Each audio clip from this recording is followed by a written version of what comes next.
Dekat Kyrgyzstan ni ada satu game yang sangat luar biasa yang saya apabila menonton game ni terkejut. Ada wujudnya game gini. Apakah nama game itu? Namanya dipanggil Kok Boru. Apa benda pula Kok Boru ni? Kok Boru ni game yang menggunakan kambing, seekor kambing dipermainkan ataupun dimainkan oleh para pemain yang berkuda. Dia ibarat elemen 3 tau. Dia ada polo, bola sepak dan juga rugby. Macam mana game dia ni? Okay, dia start dengan Kok Boru ni. Dia game dia digunakan kambing yang disembelih, kepala tu putus, kemudian dia bawa kambing ini diletak kat tengah-tengah padang dan akan ada dua pasukan berkuda, pasukan A, pasukan B. Diorang akan naik kuda, penunggang kuda, diorang akan ambil dari bawah dan diorang akan rebut sampai dapat. Apabila dapat kambing ni, dia akan bawa. Okay, penunggang kuda ni dia akan bawa sampai ke bukan tiang gol tapi lubang gol. Okay, kanan kiri ni dia ada lubang dan dia akan campak kambing tersebut dalam lubang ni. Kalau berjaya masuk, maksudnya gol, matalah untuk dia. Kambing tu berat pada sekitar dalam 20 ke 30 kilo berat kambing tu. Dan apabila saya bertanya dengan tour guide ataupun kembar sufi ataupun orang lokal kat sana, dia mengatakan yang bukan semua orang boleh main game ini sebab dia memerlukan kudrat yang sangat kuat.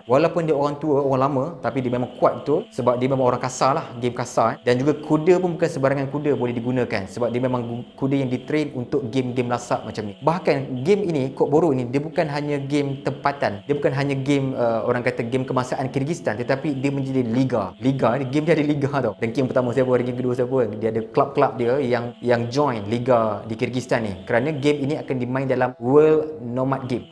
Dia ada dunia punya World Nomad Game untuk dibawa ke peringkat tersebut. Ini antara game yang kalau ikutkan sejarah dia, bagaimana game ini boleh wujud ribuan tahun yang dahulu. Penduduk nomad Kyrgyzstan ni banyak penduduk nomad lah, dan mereka ini diganggu ataupun digugat oleh serigala. Di kawasan perhutanan ni ada serigala yang makan makanan ternakan mereka lah, dan disebabkan itulah mereka memburu serigala ni. Dan apabila memburu serigala ni, dia jadi shock dan jadilah game benda tu. Dijadikan dulu, kalau kira senang cerita, dulu serigala lah dipermainkan ni, tetapi lepas habis serigala dah hapus semua, kemudian barulah kambing ini diwujudkan untuk menggantikan serigala ni. So sekarang ni memang kambing itu digunakan sebagai bola. Yelah, dia macam pelik lah. Kalau first time tengok tu macam apa benda yang korang buat ni kan, sampai berdebu sebab diorang main atas tanah. Main tanah bila diorang merebut kambing tu dengan tapak kuda sebagainya, memang berdebu kawasan tu.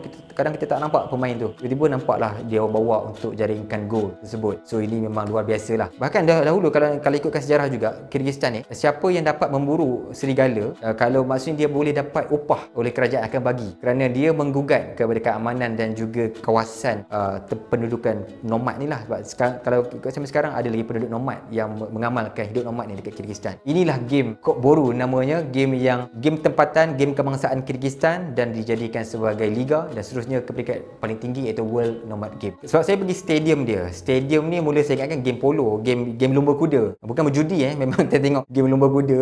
Rupanya dia ada game Kok Boru dipanggil kan. Memang nampak. Saya duduk dengan penonton kedua pasukan waktu itu, ada kedua pasukan, mereka siap ada komentator, ada pengulas sukan tersebut. Rupanya dia orang kata dia orang dah nak start ke liga Super League lah, sedang kata Super League untuk Kok Boru ni. So maksudnya game ini memang established, memang rasmi ataupun memang disupport oleh kerajaan Kyrgyzstan sendiri. Kalau tengok kan kenapa game ni tak masuk ke Olimpik, sebab sudah pasti game ini akan dipandang hina ataupun akan didemonstrasi oleh pencinta haiwan kan. Kenapa gunakan haiwan ni? Tetapi itulah, kita pun tak tahu nak cakap macam mana, tapi itulah game, orang kata game mereka ataupun permainan tradisi mereka yang ribuan tahun dahulu diorang dah bermain sehinggalah sekarang. Dan sebab itulah tak boleh masuk Olimpik lah. Kalau masuk Olimpik tak ada siapa nak hantar pasukan, memang diorang je lah menang macam tu. Saya tengok macam tak adalah nak tahu sangat siapa nama kelab yang paling ranking pertama, sebab saya tengok game ni macam ni ke mainnya, tak ada ke main benda yang elok sikit macam tu lah, kita gambaran macam tu lah kan. Baik, itulah antara hal-hal menarik apabila kita menggembara ke dunia luar, kita lihat budaya orang, dan inilah antara apa yang kita dapat. Siapa sangka kambing yang comel itu boleh dijadikan sebagai bola untuk dipermainkan. Okay, baik, kalau nak tahu lebih lanjut berkaitan dengan kisah penggembaraan saya di negara-negara yang pernah saya lewati, boleh dapatkan buku-buku yang saya tulis ini